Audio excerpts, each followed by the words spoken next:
ये तो आपको पता ही है कि पृथ्वी अपनी धुरी पर घूमती रहती है और यही वजह है कि 24 घंटे के अंदर यहां दिन भी होती है और रात भी होता है।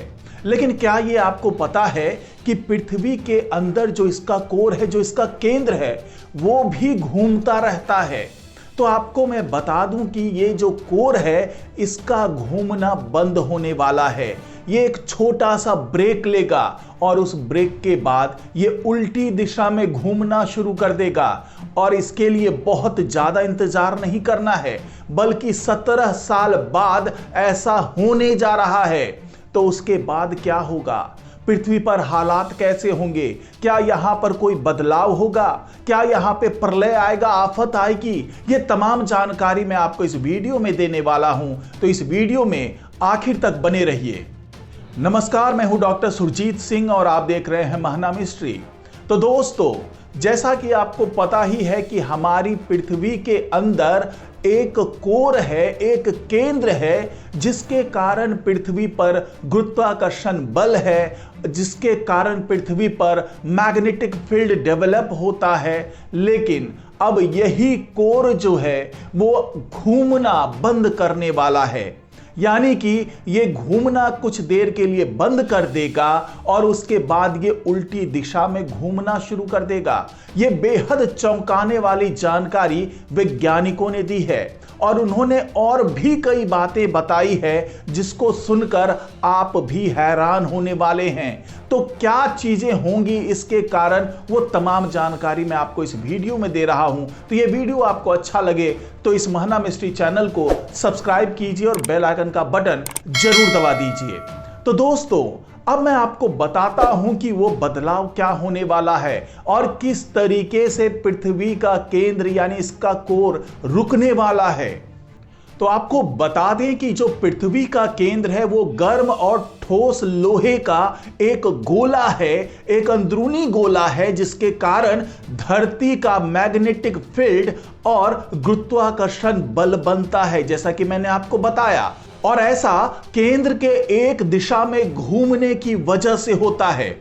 और अगर यह घुमाव कुछ देर के लिए रुक जाए और ठहराव आ जाए तो सोचिए क्या होगा, हमारे मैग्नेटिक फील्ड और गुरुत्वाकर्षण बल में क्या क्या बदलाव आ सकता है और उस बदलाव का हमारी पृथ्वी पर क्या प्रभाव पड़ेगा, ये सोचकर भी बेहद हैरानी होती है और लगता है कि न जाने ऐसा क्या हो जाएगा अगर हमारा केंद्र घूमना बंद कर दे, क्योंकि ऐसा होने जा रहा है और इसके लिए केवल 17 साल का समय बाकी है।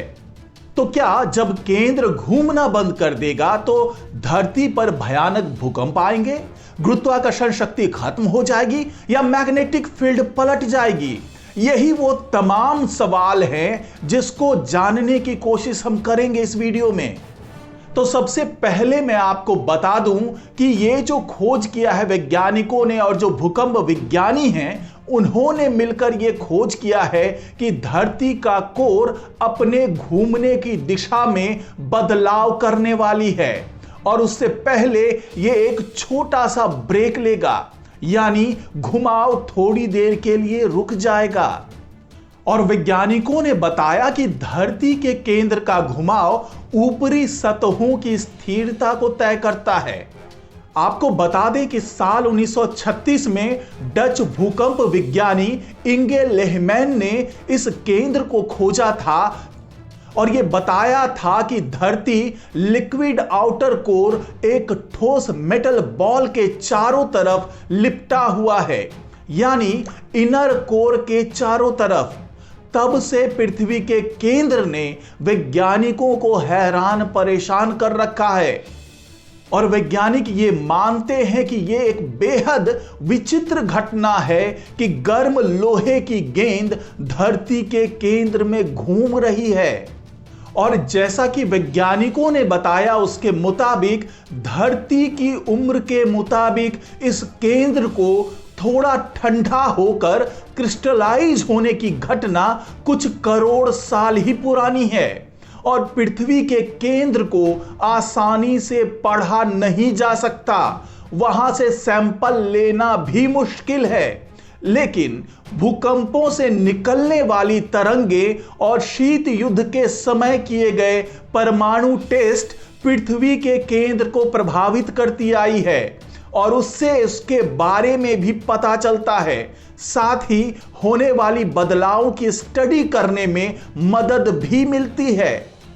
और वैज्ञानिकों ने अभी तक जो पृथ्वी के कोर के बारे में अंदाजा लगाया है उसके मुताबिक ये गर्म लोहे की घूमती हुई लोहे और निकल से बनी हुई ये गेंद है, यानी केंद्र करीब 2011 किलोमीटर लंबी है और ये इतनी गर्म है जितनी सूरज की सतह। 90 के दशक में डॉक्टर सॉन्ग ने यह बताया था कि धरती का केंद्र घूम रहा है, वो भी अलग अलग गति में, जबकि पृथ्वी की सतह पर ऐसा नहीं है। और इसके बाद से दुनिया के कई वैज्ञानिकों ने इस बात के सबूत जमा किए कि केंद्र अलग अलग गति में, कभी तेज तो कभी धीमे गति से घूमता है। तो अब यहां सवाल ये उठता है कि ये केंद्र घूमता क्यों है। तो डॉक्टर सॉन्ग ने बताया कि इसके पीछे की वजह है इनर कोर के ऊपर मौजूद आउटर कोर से बनने वाला दबाव।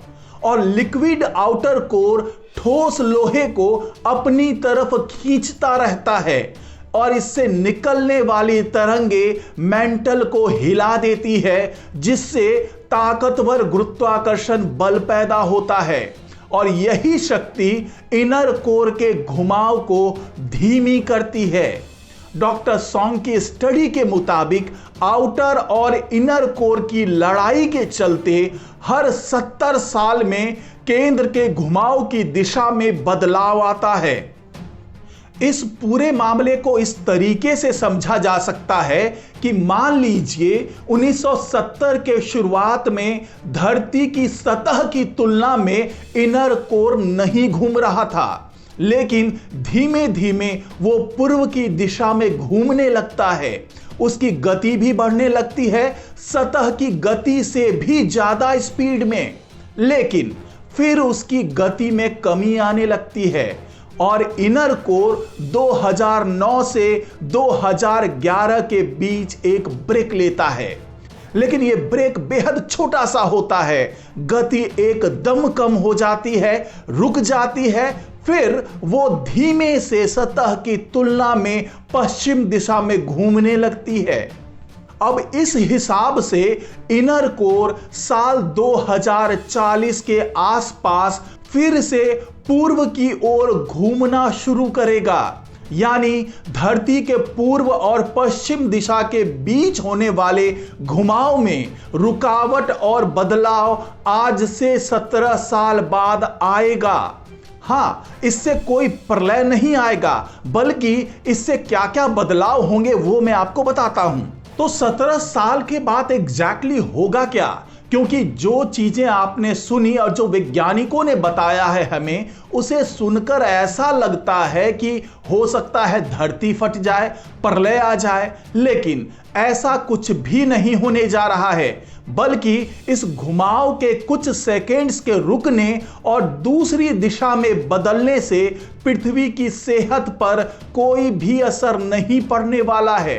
क्योंकि ये एक मॉडल है जो वैज्ञानिकों ने काफी स्टडी के बाद बनाया है, ताकि वो धरती के केंद्र का बाकी दुनिया के साथ संबंध को समझ सकें। और अगर इसके कारण ज्यादा से ज्यादा कोई बदलाव आएगा तो वो ये होगा कि धरती पर हल्के भूकंप के झटके शुरू हो सकते हैं और इसी वजह से हर 6 साल में दिन के समय में कुछ मिली सेकेंड्स का अंतर आ जाता है। तो पृथ्वी के केंद्र के रुकने और उसकी दिशा बदलने से बस यही छोटे से कुछ बदलाव होंगे और उसका प्रत्यक्ष तौर से पृथ्वी की सतह पर बहुत ज्यादा असर नहीं पड़ने वाला है। तो इसलिए 17 साल के बाद अगर केंद्र अपनी उल्टी दिशा में घूमने लगे तो उससे हमें परेशान होने की जरूरत नहीं है। हां, कुछ छोटे मोटे भूकंप आ सकते हैं, कुछ छोटा आंशिक बदलाव देखने को मिल सकता है, लेकिन कोई ऐसा बड़ा बदलाव नहीं होने जा रहा जिसके कारण कोई प्रलय आ जाए, धरती फटने लगे, बड़े बड़े भूकंप आने लगे। ऐसा कुछ भी नहीं होने जा रहा है। तो आज की रिपोर्ट में फिलहाल इतना ही। नमस्कार।